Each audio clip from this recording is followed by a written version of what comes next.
국민 라디오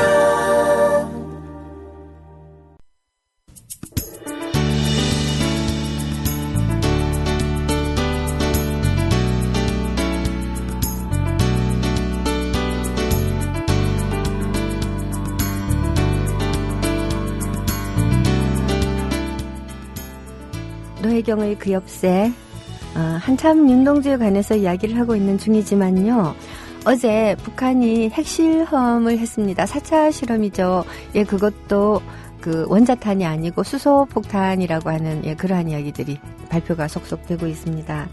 이러한 상황 속에서 윤동주 물론 윤동주 이야기도 굉장히 중요하지만 오늘은 윤동주 이야기로 넘어가기 전에 광고 끝나고 북한 군사안보 전문가 김동엽 박사를 전화로 연결시켜서 이 사건의 의미에 관해서 우리가 조금 알아보고 예, 그렇게 하고 윤동주 이야기로 넘어갈까 합니다. 자, 그런 뜻에서 전하는 말씀을 듣고 돌아와서 예, 전화 연결을 하도록 할게요.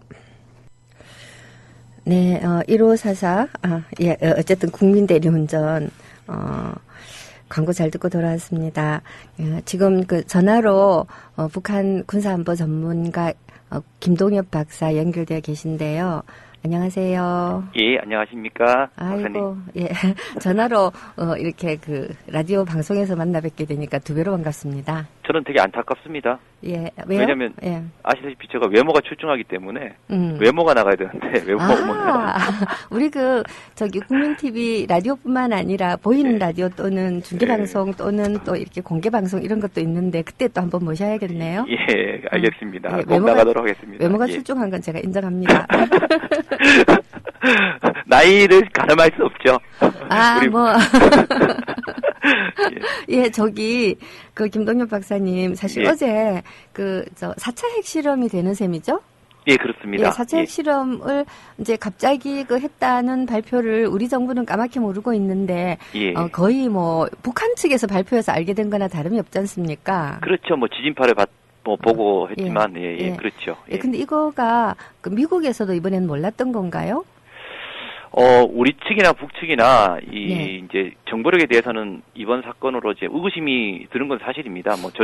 정말 몰랐을까? 아니면 일정 부분 알면서도 비밀로 했을까라는 측면이 있는데요. 제가 생각했을 때 개인적으로는 네. 우리나 미국이나 다 모르는 게 아니었을까라고 봅니다.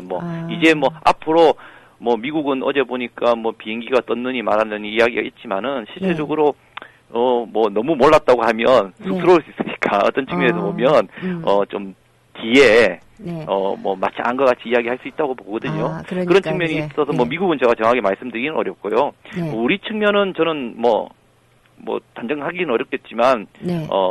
모르지 않았을까 몰랐다고 생각을 합니다. 어제 오전에 네. 우리 정부 내에서 정보 분야에 가장 높은 사람이 네, 네. 국회에 가서 이제 북한 관련 브리핑을 했다고 하더라고요. 그때. 예. 근데 하면서 원래는 핵실험을 안 할 가능성이 많다라고 이제 이야기하고 그 브리핑 장소에 문을 열고 나오다가 그 소식을 듣고 다시 들어가서 핵실험했다고 정정 보고를 했다는 아주 우스운 이야기도 있었습니다. 이게 사실인지 아닌지를 떠나서 어쨌든 어제 전반적인 우리 정부의 행태라든가 군의 행태를 봐서는 몰랐던 것이 사실이라고 생각을 합니다. 예. 굉장히 심각한 상황이라고 볼 수 있어요. 왜냐하면 우리가 지금 일본하고 위안부 문제라든가 이런 걸 가지고서 이 국가의 기능이라고 이 정도가 되면 이것을 사과라고 본다면 더 이상 국가라고 할 수 없다라고 하는 그런 엄청난 폭언까지 미국의 매체로부터 듣고 있는 상황이잖아요. 그렇죠. 예. 그리고 이 위안부 문제에 대해서 이렇게 서둘러서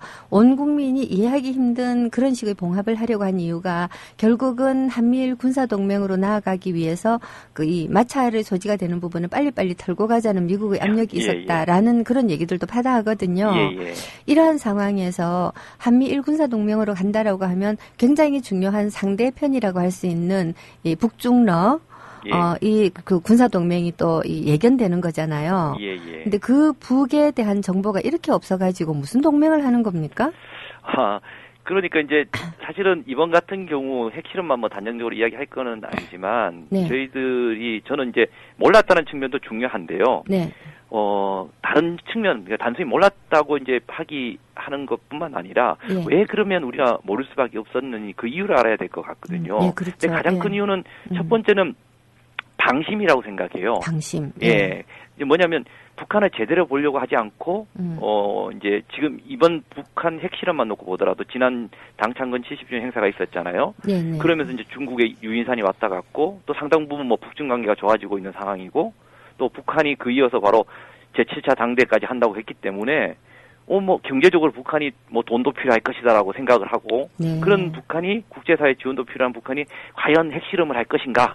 라는 이런 것들에 대한 평가거든요. 이것은 사실 북한에 대한 올바른 어떤 시각이라기보다는 네네. 당연히 그렇게 할 것이라는 우리의 어떤 위시프 싱킹이죠. 우리의 희망적인 상황으로 이제 예측하고 북한을 봤던 게 아닐까라고 생각을 합니다. 네. 그런 어떤 뭐랄까요, 방심한 것이 이러한 어떤 잘못된 평가, 정부의 네네. 평가를 가져올 수밖에 없었고, 예. 정말 저는 더 안타까운 것 중에 하나가, 네.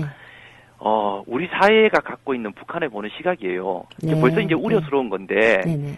오늘 아침에 제가 신문을 보고 개탄스러운 것 중에 하나가 이번 사건을 냉철하게 분석하고 대응하려고 하지 않고 네. 벌써부터 북한이나 김정은을 뭐 소위 말해 미친놈, 네, 뭐 바보 악마. 만들기에 예. 극구하고 있다는 점입니다. 뭐 아침에 소위 말하는 3대 일간지에서 나오는 기사가 네네. 뭐 모란봉 취소해서 열받아서 그랬다.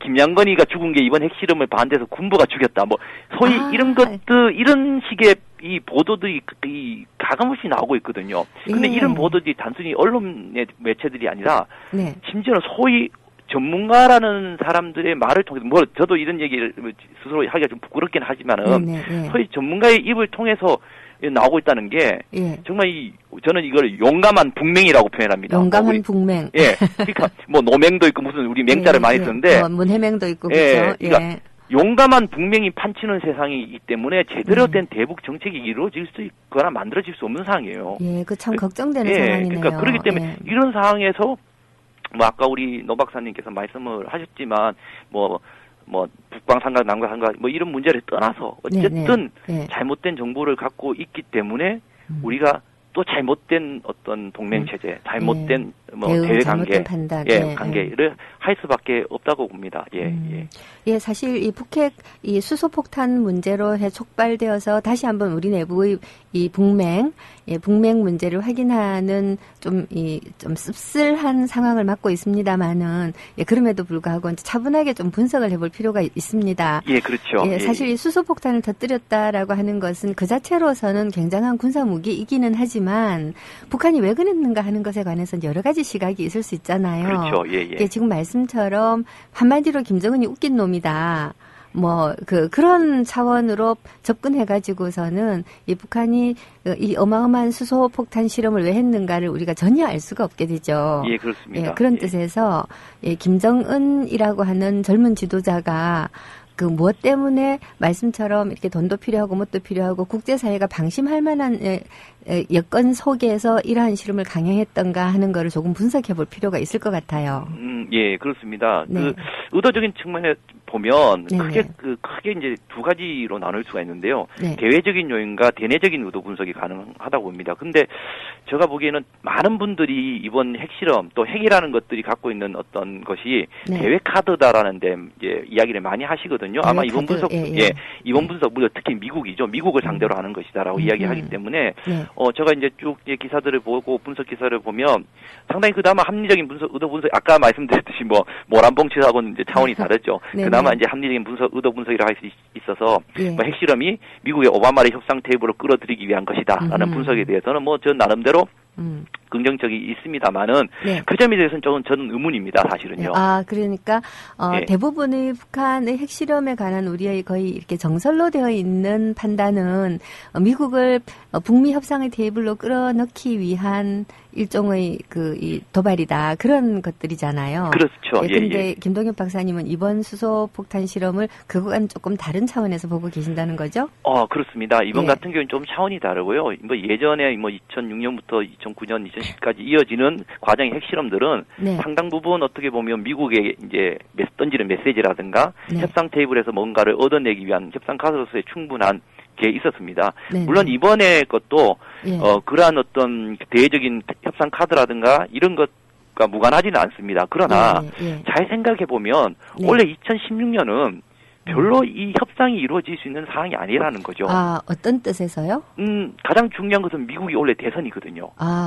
대선이 있다면 새로운 협상을 시작하거나 하긴 쉽지가 않겠군요. 그렇습니다. 그러니까, 미국 스스로도 이제 6차 회담이 나오기 어려운 상황이고요. 아하. 이제 오바마가 이제 끝나는 판국에, 사실은 뭐, 우리는 핵이 중요하지만, 미국 오바마 정부로 보면 북핵이라는 것이 그 외교의 우선순위에 한 20번 뒤쪽에 있습니다. 사실은. 20번 뒤쪽보다 더 내려가는 더 내려간다고 봐야 되겠죠. 뭐, 그런 상황에서 이 대선을 앞두고 2016년에 협상 테이블에 나올 것이다. 그것은 잘못된 판단이라는 거죠. 그래서 그거는 북한이 모른다? 그건 아니에요. 왜냐하면 북한이 초기에는 몰랐을 수 있습니다. 하지만 94년도부터 북한이 미국하고 제네바 합의부터 시작해서 지금 20년이 넘게 협상을 해오면서 북한이 예를 들면 협상을 해서 했던 뭐 북한이 지키지 않은 면도 있지만 사실 미국이 지키지 않은 면도 있거든요. 그런 것에 통해서 근데 그 지키지 않은 것들이 잘 보면 자기들은 정권이 계속하지만 얘들은 선거가 있을 때마다 미국이나 한국은 선거가 있을 때마다 이 정책이 이 중단되고 바뀌는 걸 느꼈거든요. 그러니까 학습 효과라는 걸 가졌다는 거죠. 북한이 이제는 남한이라든가 미국 같은 선거를 통해서 정권 교체가 되는 국가들이 이 외교적 특성을 이제는 간파를 했다. 그렇습니다. 학습 효과가 있다는 거죠. 그래서 그렇다고 보면 2016년 미국 대선이 있는 이 때는 그다지 할 것이 없고 또 얻을 것이 없다는 것을 북한이 잘 알고 있다는 겁니다. 그런 측면에서 보면 협상이 없는 기간이죠. 전제로 보면 휴전 기간인데, 이 기간에는 가만히 쓰지 않잖아요. 뭐, 전쟁하라고 휴전하는 기간에 가만히 상대방이 쉬고 있다고 가만히 있겠습니까? 그건 그렇죠. 뭔가 하겠죠. 그 기간에 쉽게 말하면 무기를 더 만들고 칼을 갈고 탄창을 재장전하는 게 일반적인 사람이지 않습니까? 마찬가지입니다. 이제 앞으로 다음에 새로 올 미 정부와 일전을 위해서는 결국 칼을 갈고 탄창을 재장전, 그러니까 자신의 몸값을 올리기 위하고 협상 카드를 올리기 위해서 핵실험을 뭐 한다는 측면도 있을 겁니다. 그래서 이런 측면은 아까 말씀드렸듯이 오바마를 협상 테이블로 끌어내기보다는 차기 정부와의 협상 카드라는 측면에서 볼 수 있다는 거죠. 그래서 대외적인 분석이 물론 의미는 있습니다. 그러나 단순히 저는 아까 앞서서 말씀드렸지만 미국이라는 대외적인 요인이 이번 핵실험의 핵심은 아니라는 겁니다. 그러니까 대외적으로 볼 때 미국을 협상 테이블로 끌어넣기 위해서라고 하더라도 오바마가 상대라기보다는 차기 대통령을 향해서 우리가 이런 것들도 가지고 수소탄도 이미 가지고 있다라고 하는 걸 협상 카드로 들고 나가기 위한 실험이었다라는 분석이 있고 그것은 일정 부분 타당하다. 그렇습니다. 하지만 김동엽 박사님 보시기에는 그것보다는 아까 말씀하신 대로 대내적인 요인이 훨씬 중요하다라는 거죠. 그렇습니다. 그 대내적인 요인이 뭘까요? 제가 생각해서는 결국은 이제 당대 제7차 당대회라고 저는 생각을 하는데요. 7차 당대회라고 하면 잠깐 설명이 필요해요. 당대회라고 하는 게 북한이 이제 노동당 일당 당국가 체제잖아요. 그렇습니다. 근데 당대회를 지난 70년 동안에 7번밖에 안 했다는 거예요? 그렇습니다. 와, 왜요? 이제 사실은 한 5년마다 하겠다고 했지만 실제적으로 이 당대회라는 것은 이제 뭔가 그 성과를 이렇게 보여줄 수 있고 미래 비전을 보여줘야 됩니다, 사실은요. 근데 1980년도에 제6차 당대회를 한 이후에는 지금 현재 36년 동안 한 번도 하지 못했었거든요. 근데, 이제 왜 당대회를 하지 못했을까라는 이제 질문에 대한 답을 해야 될 것 같은데, 많은 사람들이 이 35년 동안 당대회를 못한 것에 대한 것을, 단순히 이제 북한이 경제적인 문제가 있었기 때문에 그렇다라고 말씀하시는 분들이 많아요. 고난의 행군도 있었고 뭐 그런 거. 그러니까 그 북한이 이제 60년대 이후로 70년을 거쳐오면서 경제가 이제 국방 중심의 를 거쳐오면서 이 경제 계획이 계속 실패를 하거든요. 그러면서 80년대 이후에 좀 이제 경제적으로 또 70년대 초반에 이제 남북한이 역전이 되고 이런 측면이 있어서 경제적으로 인민들한테 내세웠기 때문에 못했다라고 이제 분석하시는 것들이 많은데, 물론 그렇지 않은 분석도 있습니다만은 제 개인적으로는 이 당대가 단순히 경제 성과를 얻지 못했기 때문에 열지 못했다라고 보지 않습니다. 이 당대라는 건 단순히 경제 성과의 문제도 포함이 되지만 실제적으로 보면 인민을 포함해서 그 북한이라는 국가, 그다음에 그 정권이 생존에 관련된 문제이거든요. 아, 생존. 그 생존이라는 문제는 결국은 경제를 포함한 전반적인 안보에 관련된 문제라고 저는 생각을 합니다. 그러니까 경제 성과, 경제 문제 해결이 아니라 큰 틀에서의 안보적인 문제가 해결이 되어야만 당대회가 가능했다는 거죠. 좀 더 듣다가 보니까 되게 이 분석하시는 그 북맹들, 용감한 북맹들이 분석에 조금 재미있는 패턴을 좀 발견하게 돼요. 핵실험이라든가 이런 안보와 관련된 부분들은 몽땅 대외적인 요인으로 분석을 하고 당대회 같은 내부에서 벌어지는 거는 몽땅 경제적인 요인으로 분석하는 습관이 있다는 것처럼 들리는데요. 그런 그것까지는 제가 생각을 못 했는데요. 말씀하시니까 그게 이제 자기 유리한 식으로 분석을 하는 거죠, 솔직히. 유리한 식으로 분석. 그러니까 예를 들면 그런 겁니다. 뭐 방금 이야기했듯이 이번 핵실험을 했는데 저는 북한의 뭐 군사력이라든가 재래식 무력이라든가 그다음에 그 군인이 병력 수가 얼마나 되는 것은 뭐 되게 많이 이야기하잖아요. 119만이 어떻고 뭐 군사비가 어떻고 이야기를 하는데 오히려 지금 핵실험의 결과는 오히려 반대로 더 낮추려고 하고 있어요. 아, 외부에서? 우리 군이나 우리 정부에서요. 그러니까 북한 외부에서 말이죠. 그렇죠. 그게 참 재밌는. 참 별거 아니다라고 보려고 한다는 거죠. 하는 거죠. 이게 이제 자기 필요에 따라서 어떤 부분은 올려서 하고 포장하고 어떤 부분은 반대로 내려서 하는 뭐 그런 거하고 비슷한 게 아닌가라고 싶습니다.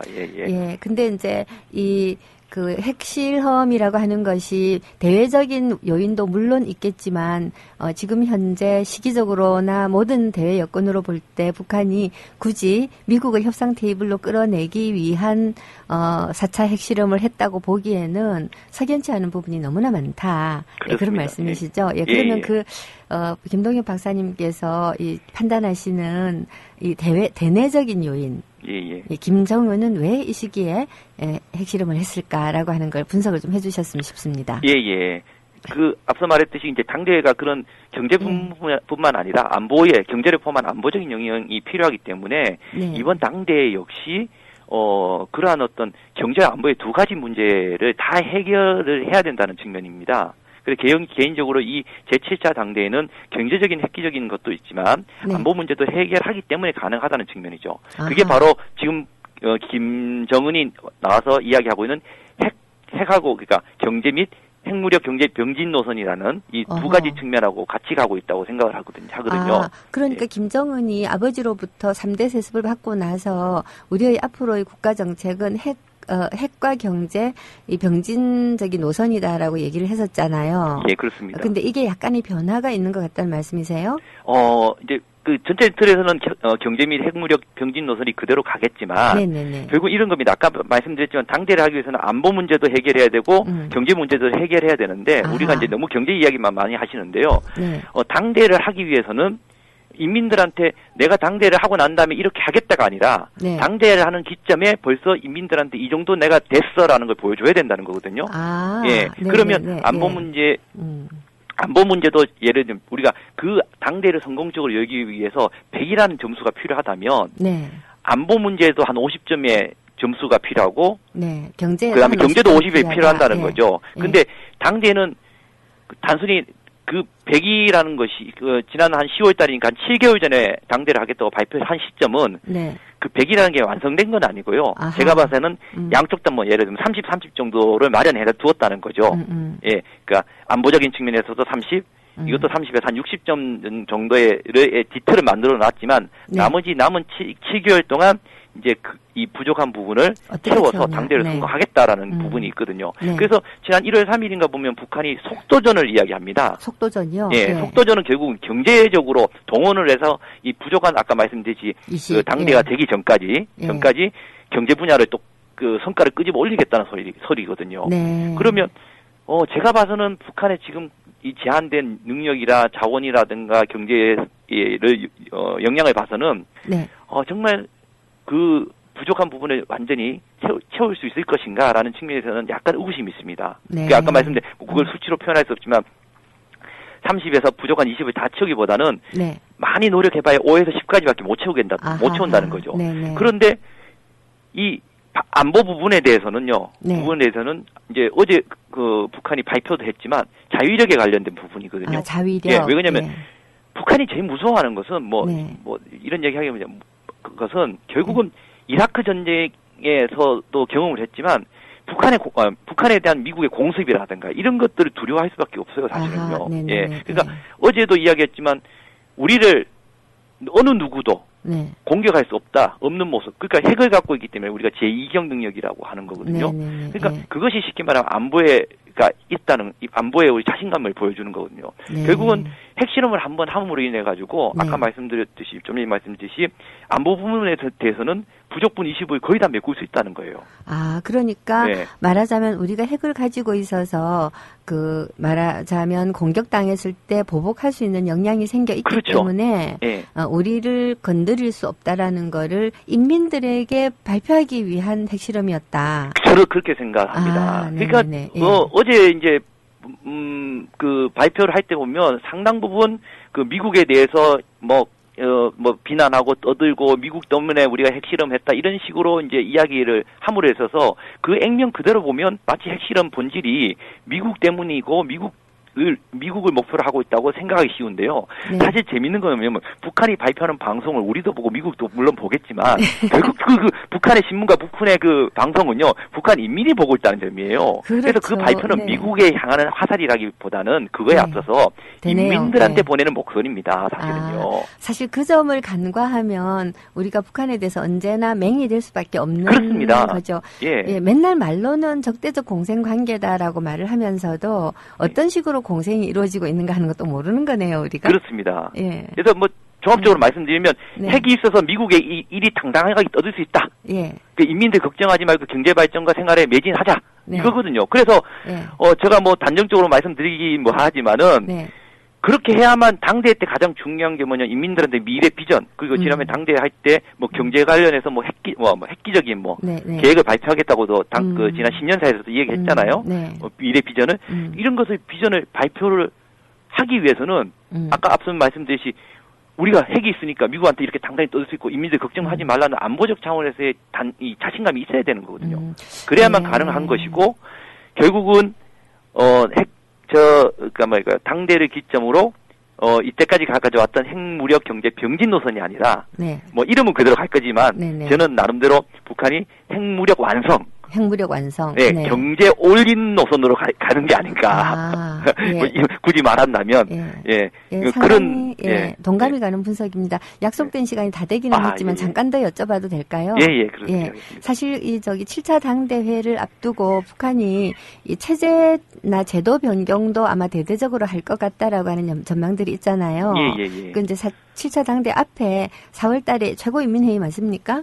인민회의 하겠죠? 국회, 일종의 국회죠. 그렇습니다. 국회의 기능이라고 하는 게 북한도 마찬가지로 입법부죠. 그렇습니다. 그러면 입법부를 통해서 뭔가 제도 개선 같은 거 우리식으로 따지면 개헌이라든가 이런 것들을 할 가능성은 없나요?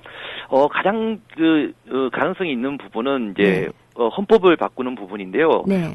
이제 저희들이 유심히 봐야 될 부분이 김정은의 직책입니다. 지금 현재 정확히 말씀하셨지만 네. 당대회와 그다음에 최고인민회의는 국가에 관련되는 거거든요. 근데 북한은 이제 국가와 당이 다르니까요. 그래서 앞에 있는 4월 달에 있는 최고인민회의는 대회는 국가의 기능에 관련되는 겁니다. 그래서 김정은의 국가에 대한 직책 중에 지금 최고 직책이 제1국방위원장이거든요. 그냥 국방위원장이 이게 참 재밌거든요. 그래서 네. 예전에 주석직을 없애면 영원한 주석을 만들면서 자기가 국방위원장이 됐던 김정일이 있었는데 또 김정일을 죽고 나니까 김정일을 영원한 국방위원장을 만들었거든요. 그러면 김정은에 필요한 어떤 이름이 하나 있어야 되네요. 그러니까 이게 뭐로 갈지 잘 모르겠습니다. 그렇다면 그 당시에는 이제 주석직을 없애고 이제 주석제를 없앴는데 이번에 이렇다고 국방위원회를 없앨 것인가라고 저는 보진 않고요. 네. 뭔가 김정은이 국제사회에서 통할 수 있는 이름 프레지던트. 그러니까 프레지던트죠. 통할 수 있는 뭔가 그런 명칭을 만들려고 하지 않을까. 그렇게 보면 전체적으로 약간의 조직이 그러니까 국가 체계가 변화가 있지 않을까. 또 그게 지금 시기적으로 4월달에 그렇게 해서 5월달에 당대 이게 당국가거든요. 당귀하게 그것을 반영시키고 이런 어떤 순차적으로 변화시키는 것을 가지 않을까라고 생각을 합니다. 예. 예. 저 약속된 시간이 거의 다 되어서 아쉬운데요. 예, 되게 감사합니다. 근데 말씀을 듣다가 보니까 이런 생각은 문득 들어요. 북한은 나름으로 차분하게 자기네들이 흐트러졌던 국가 제도를 정비를 하고 당국가 체제를 강화를 해서 인민들의 생활을 조금 더 낫게 만들면서 국제사회의 정당한 일원으로 인정받고자 하는 노력을 지금 치열하게 하고 있는 셈 아닙니까? 지금 우리 남한은 이 정도가 되면 국가가 아니다라는 소리를 들을 지경이고 이것을 버티어내는 유일한 동력이 반대자들을 종북이라고 몰아가는 것밖에 없는 게 아닐까 하는 불안감도 좀 드는데요. 물론 그렇다고 해서 전쟁이 일어나거나 하는 이런 일이 발생하진 않겠죠? 그렇습니다. 전문가가 웃으시는 걸 보니까 틀림없이 그런 일은 없겠습니다. 네, 장시간 감사합니다. 좋은 말씀도 감사드립니다. 다음 기회에 한번 스튜디오에 나오셔가지고, 긴 말씀 좀 나눴으면 싶습니다. 감사합니다. 바쁜 시간 감사드립니다. 부족한 말씀 길게 들어주셔서 감사합니다. 무슨 말씀을요? 더 붙들고 있고 싶지만요. 감사합니다. 네. 김동엽 박사님하고, 말씀을 사실 20분까지 인터뷰하기로 해놓고 지금 거의 한 7분 더 넘겼는데 아주 큰일 났습니다. 회의 들어가셔야 된다는데 가가지고서는 당황 안 하셨으면 좋겠어요. 다음에 한번 모시도록 하겠습니다. 자, 이 북한 수소탄 실험이라고 하는 게 대외적인 이유도 물론 있지만 대내적인 것이 있고 그 대내적인 것에는 북한 인민들에게 우리가 안보는 튼튼하니까 경제에 올인하자라고 하는 메시지를 주기 위한 그러한 보석으로 생각된다라고 하는 전문가의 말씀이 있었는데요. 수소탄 실험을 했다고 너무 이렇게 혼란스럽게 생각하지 않을 수 있는 어떤 정보를 여러분들이 얻으신 셈이 되면 정말 좋겠습니다. 자, 일단 노래를 한 곡 듣고 나서 윤동주에게로 돌아가도록 하십시다. 어제 신청받은 곡입니다. 배따라기의 비와 찻잔 사이. 네, 비와 찻잔 사이 들으셨습니다. 이 윤동주 이야기를 한참 하고 있는 중이었지만, 그러나 이 수소폭탄 실험이라고 하는 것, 그리고 오늘 아침 신문들이 떠들어대는 모습을 보면서 아이고 참 큰일 났다는 생각에 제가 전문가를 전화로 갑자기 섭외를 해서 연결을 시켰습니다. 좀 도움이 되셨으면 하고 바랍니다. 자, 윤동주 연희 전문 시절 이야기를 하기로 했는데 시간이 조금 부족하군요. 어쨌거나 윤동주는 생애 29년이라고도 하고 28년이라고도 합니다만은 여튼 만으로 28년을 살다가 갔는데요. 살다가 간 시간 동안에, 북한도에서 태어나서 그곳에서 살았고, 본격적으로 조국에서 생활한 것은 합쳐서 한 5년밖에 안 됩니다. 그 가운데서 숭실학교 7개월을 제외하고 나면, 조선이 아니라 한국에서 윤동주가 살았던 기간의 전부는 연희 전문 시절이었다고 할 수 있습니다. 연희 전문 시절에 어떤 그 사람들을 만나고 그리고 어떤 삶을 영위했던가 하는 것들은 연보들에 나와 있습니다. 서너 명의 이름들이 떠오르고 있죠. 정병욱이라고 하는 친구를 만났다. 자, 이 친구가 우리에게 윤동주의 시를 오늘 우리가 알고 있는 윤동주의 시를 보여준 바로 그 사람이고요. 또 한 사람을 더 들라고 한다면 여동생 윤혜원 여사가 계시죠. 윤혜원 여사가 해방 공간에서 용정에서부터 남쪽으로 내려올 무렵에 윤동주가 썼던 습작시 같은 것들을 몽땅 다 가지고 와서 지금 우리가 알고 있는 한 100여 편의 윤동주 시의 전모가 우리한테 전해지게 된 거지만 가장 중요한 초판본 첫 번째로 나왔던 그 하늘과 바람과 별과 시 여기에 수록되어 있었던 원고의 대부분은 이 친구 정병욱이 가지고 있었던 것이고요. 그 다음 또 스승들을 만난 이야기들이 이 연보에 중요하게 기록되어 있죠. 그 스승 가운데 한 분이 최현배. 최현배는 그때 당시 일제당국에 찍혀가지고 정식 교사가 아니고 아마 시간 강사 비슷한 거 하고 있었던 것 같아요. 하지만 윤동주는 최현배에게 우리말을 배웠습니다. 가끔 여러분들께 제가 이런 말씀 드렸어요. 일제하에서 우리의 민족은, 그리고 우리의 민족 국가는 어디에 있었는가? 대부분 민족 국가다라고 하면 많은 분들이 땅을 생각합니다만은 아시다시피 민족의 이 민족을 형성하는 가장 중요한 것은 문화와 언어 아닙니까? 문화와 언어. 그 문화와 언어를 담고 있던 그 틀이 바로 문학이라고 하는 장소죠. 이 문학이라고 하는 장소가 우리말 언어, 순 우리말로 된 것이 우리 문학이다라고 하는 문인들의 합의와 그 우리말이라고 하는 것이 이런 형식을 지니고 이런 문법을 지니고 있다. 그리고 이런 단어들로 되어 있다라고 하는 우리말에 관한 연구. 우리말 맞춤법 표준 맞춤법 같은 것들을 만들고 우리 언어 어휘를 발굴을 하고 사전을 만들고 하는 이러한 노력들을 했던 국어학자들 이 두 부류의 사람들에 의해서 우리말이라고 하는 게 보존되고 간직되었죠. 일제는 이 우리말을 말살하기 위해서 무지무지하게 노력을 했습니다. 우선 용정에 있는 은진중학교에서 모든 교과서가 일본말로 되어 있었다라는 데서도 알 수 있듯이 용정은 북한도고 어쨌든 중국의 영역 아닙니까? 간도 협약에 의해서 중국의 영역으로 넘어갔지만 만주사변이 일어나고 난 다음의 이 용정의 분위기는 교과서가 몽땅 일본말이다. 즉 학교 교육 정도 수준의 낮은 단위의 공적 영역에서조차도 공문서뿐만 아니라요. 이런 낮은 단위의 공적 영역에서조차도 일본말 아니면 쓸 수 없는 그러한 상황이었고 나중에 세월이 가게 되면 일상적인 대화조차도 일본말로 해라라고 하는 그런 정도의 강압적인 분위기였습니다. 즉 말을 말살시키는 것이 민족을 말살시키는 것이다. 라고 하는 이러한 굉장히 투철한 인식을 일제가 가지고 있었죠. 이런 상황에서 최현배 같은 한글학자들 엄청나게 고초를 겪을 수밖에 없었죠. 실제로 보면 단일 단위로서 이 공산당 조직들을 제외하고는 단일 단위로서 가장 많은 조직원이 이 일제에 의해서 죽은 저는 감옥에서 죽은 걸 몽땅 살해당했다고 생각합니다. 예, 살해당한 조직이 바로 이 조선어학회였지 않습니까? 예, 바로 그런 한글학자였던 최현배에게서 윤동주가 우리말을 배운 거죠. 예, 그리고 수필가 유명한 이양하 선생한테서 영시를 배우고요. 예, 그리고 이러한 어떤 풍토들의 연장선상에서 아마도 이렇게 나중에 동지사 대학에 가게 된 게 아닌가 하는 생각이 듭니다. 근데 윤동주의 연희전문 시절은 왜 그가 연희전문을 갔나 하는 것도 우리가 중요한 하나 요소로 생각을 해야 될 것 같습니다. 연희전문이라고 하는 학교 역시 은진중학교와 마찬가지로 소유주가 설립자가 외국인 아닙니까? 예, 설립자가 외국인이었기 때문에 이 숭실 학교가 신사참배를 거부하다가 결국 폐교당하는 이러한 운명 속에서도 연희전문은 일단 대학 다니고 하니까 이제 꿋꿋하게 좀 버티었던 것 같습니다.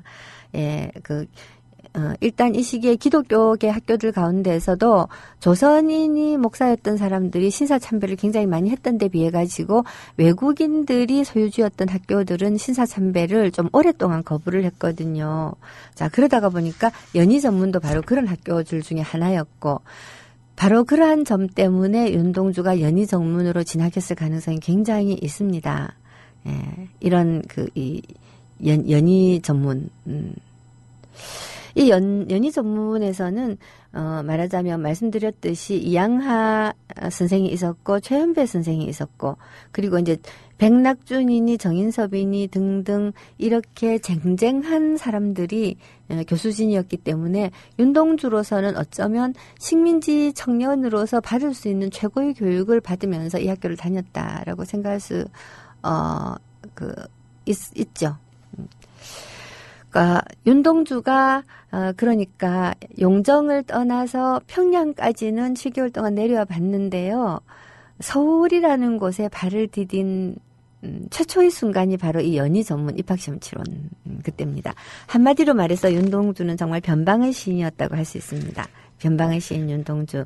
연전 시절도 이야기하면 굉장히 긴데 이번 주 안에 윤동주를 다 얘기를 하려고 하다가 보니까 윤동주에 대해서 그 죽음도 굉장히 중요하잖아요. 그래서 죽음을 내일 말씀드리기로 하고 오늘은 이 시기에 집중적으로 쓰여졌던 윤동주의 시들 가운데 몇 편을 우리가 윤동주를 그리워하면서 감상을 좀 해보도록 하시죠. 어제 못 들려드렸던 노래를 또 들려드리도록 하겠습니다. 제목은 같지만 다른 노래 신성우의 서시입니다. 서시 들으시죠?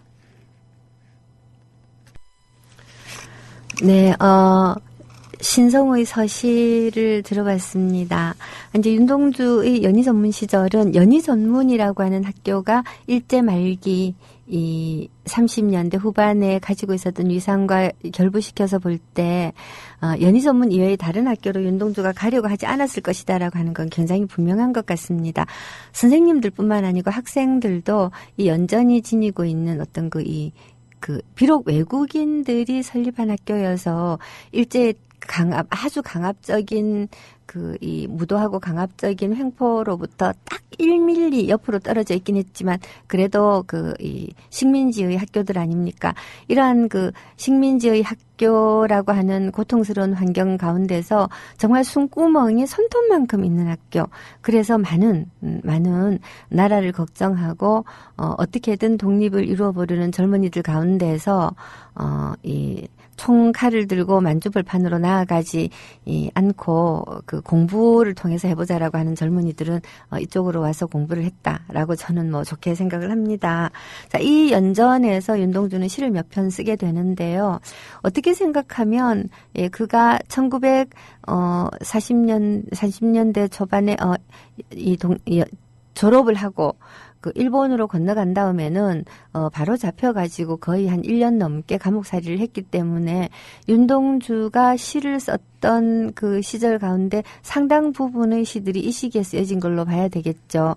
일본 건너가고 난 다음 동지사대학 다니면서 우리가 알고 있는 또 다른 고향이라든가 쉽게 쓰여진 시라든가 하는 이런 아주 굉장한 작품들이 나옵니다만은 연전 시절에도 좋은 작품들이 되게 많이 나와요. 그 가운데서 제가 굉장히 눈여겨본 시 한 편을 들려드릴게요. 사실 윤동주의 시에는 사랑이라든가 연애라든가 이런 것에 관한 개념은 거의 없어요.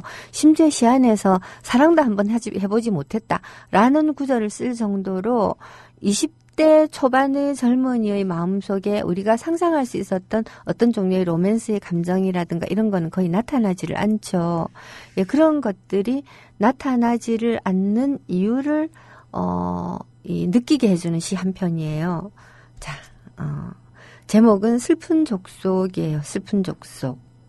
흰 수건이 검은 머리를 두르고 흰 고무신이 거친 발에 걸리우다. 흰 저고리 치마가 슬픈 몸집을 가리고 흰 띠가 가는 허리를 질끈 동이다. 이 제목도 슬픈 족속입니다만은 이건 한 여인의 모습을 묘사하고 있습니다. 한 여인의 이 옷매무새 모양, 겉으로 드러나는 모양만 그대로 얘기하고 있는 거예요. 흰 수건이 검은 머리를 둘렀습니다. 그리고 흰 고무신이 거친 발에 걸렸고 흰 저고리 치마를 입었고 슬픈 몸집을 가리고 흰 띠가 가는 허리를 질끈 동이고 있는 한 여자의 모습에다가 윤동주는 슬픈 족속이라고 하는 이름을 붙입니다. 자, 이러한 이 여자, 흰옷을, 흰 치마 저고리를 입고 흰 배수건을 쓰고 있는 한 여자의 모습은 윤동주의 마음속에서 우리 민족의 어떤 원형적인 모습으로 떠오르겠고요. 이 민족의 원형적인 모습이 이러한 여인의 모습으로 등장을 한다고 하는 건 윤동주의 마음속에 여인이라고 하는 것이 수탈당하고 핍박당하는 우리의 조국의 모습으로 표상된 것이라는 뜻으로 볼 수도 있거든요. 자, 그렇다면 윤동주의 연애가 왜 우리 눈에 그렇게 보이지 않을까라고 하는 하나의 답이 있을 수가 있겠죠. 사실 윤동주 시에 등장하는 순이가 자주 나오는데요. 이 순이는 정말 뭐라고 할까? 그냥 그리움의 표상이지 구체적으로 누군지도 알 수 없는 순이인데 그 구체적으로 누군지도 알 수 없는 순이가 이름도 없이 등장한 모습이 저는 이 슬픈 족속이 아니었을까라는 생각이 있습니다. 이 여자는 검은 머리라고 하는 걸로 봐서 아직 젊어요. 그리고 흰 띠가 가는 허리를 질끈 동인 슬픈 몸집이라고 하는 걸 보면 몸피가 조그마하고 왜소한 그러한 사람이겠습니다. 이러한 사람의 모습으로 우리 자신을 표상했다라고 하는 것이죠. 이 시가 쓰여진 시기가 1938년 9월이라고 하니 연전에 들어간 지 그렇게 오래지 않았을 때입니다.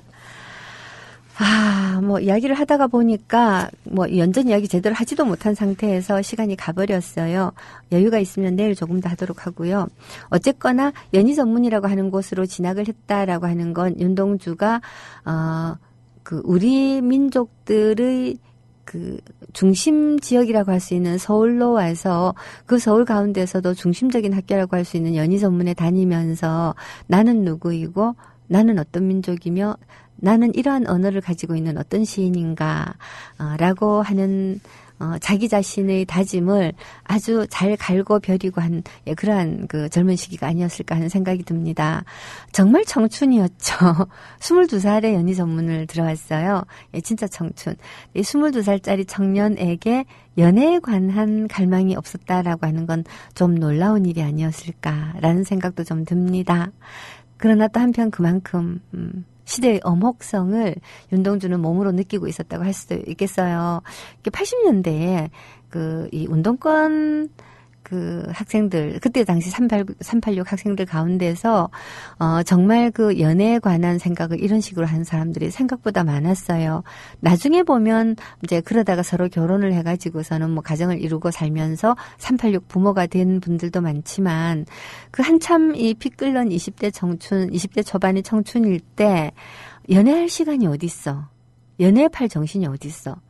전도 안 하고 싸워야지. 자, 이렇게 얘기한 사람들이 참 많았는데요. 겨우 같은 민족이고 나름 우리가 유보당하고 뺏기긴 했지만 주권을 가지고 있었던 대한민국의 국민들도 그랬을진데 식민지 하에서 우리말을 사용하는 것을 금지당하는 그러한 시절에 살고 있었던 젊은 시인은 과연 한가롭게 한 여자에 대한 사랑을 마음속에서 꽃피울 수 있는 여유가 있었을까? 예, 그런 생각이 들면 되게 슬프죠. 예, 되게 슬픕니다. 예, 제가 오늘 북콘서트 하는데 게시판에 여러분들께서 잘 하라고 축하를 많이 해주셔서 되게 고맙습니다. 수희당님께서 윤동주를 나다니엘 호손하고 비교해도 될까요? 라고 하셨는데, 예, 독실한 기독교인이었다라고 하는 점, 기독교 정신을 문학화했다는 점에서 굳이 비교를 하려면 할 수 있겠습니다만은, 예, 좀 다릅니다. 많이 다르고요. 이게 비교라고 하는 것은, 공통점이 있으면 어떤 사람하고도 비교할 수 있습니다. 이런 점에서 닮았고 이런 점에서는 다르다라고 하는 게 비교니까요. 예, 그러나 닮은 점이 그렇게 많은 작가는 아닌 것 같습니다. 하여튼 저희 생각입니다만은요. 예, 그리고 좀 해님처럼 님 좀 늦게 오셨잖아요. 오늘 그 전반부에 김동엽 박사 북한 군사안보 전문가 김동엽 박사 모시고요. 수소폭탄 실험, 북한의 핵실험 왜 했는가를 가지고 이야기를 좀 나누었거든요. 그러니까 다시 듣기를 통해서 꼭 들어주셨으면 싶습니다. 자, 오늘 방송 여기서 마무리를 해야겠고 저는 내일 찾아뵈야 되겠는데요. 예, 방송 마무리를 하기 전에 제가 오늘 티카시라고 하는 거를 머니투데이라고 하는 신문에다가 발표를 했어요. 그 시를 잠깐 소개를 하면서 마무리를 할까 합니다. 이 시를 사진을 찍고 시를 써서 보내는 이런 일종의 실험적인 시장인데 제가 이 사진 가지고 시 쓰는 걸 정말 너무 못해가지고 예, 시 써놓고 사진을 찍었어요. 예. 예, 소개해드리면서 마무리할까 합니다. 제목은 캄캄절벽입니다. 캄캄절벽. 눈앞 캄캄할 때는 눈부신 때라. 가슴 저미는 때는 사랑이 아픈 때. 숨이 멎는 순간은 숨이 간절한 때라. 손끝 부들대며 만져보는 그 얼굴이여. 손끝 부들대며 만져보고 싶은 얼굴들이 많이 있죠. 그리운 사람들도 많이 있고요. 예, 지금 이 순간은 윤동주를 저는 한번 만져보고 싶습니다. 그 외유내강이라고 불렸던 윤동주, 조용하고 고요하고 침착하고 반듯했던 윤동주, 사람과 시가 똑같았다라는 그러한 말을 들었던 윤동주. 왜 우리가 그를 사랑하는가?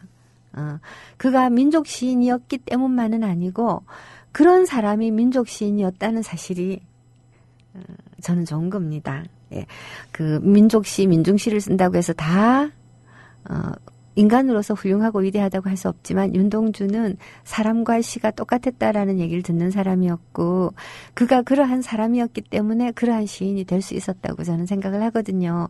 어제도 강조했지만 진정으로 시를 사랑한다고 말하면서 지금과 같은 이 무도한 박근혜 독재, 박근혜 같은 사람에 대해서 분노하고 저항하지 않을 수 있다면 그는 시인이 아니고 그는 시를 사랑하는 게 아니다. 라고 저는 거듭 강조하고 싶습니다.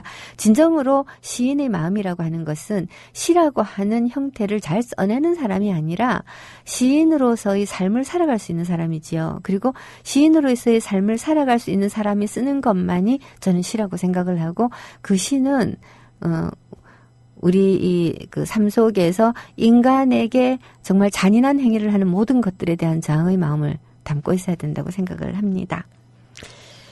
자, 마무리해야겠군요. 벌써 끝날 때가 다 되어버렸네요.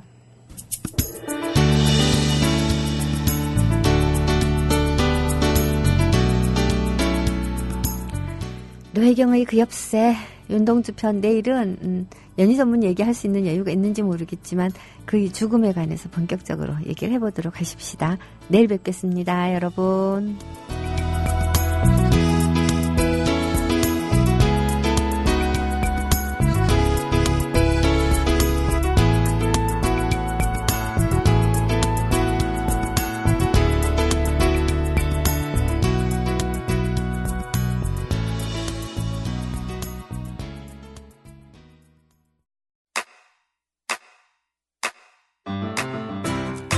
국민 라디오 지지하는 4가지 방법 아시나요? 다운로드하기, 별점 주기, 댓글 달기, 구독하기. 국민 라디오를 보다 많은 이들에게 전할 수 있는 가장 손쉬운 방법. 다운로드하기, 별점 주기, 댓글 달기, 구독하기. 잊지 마세요. 다운로드하기, 별점 주기, 댓글 달기, 구독하기.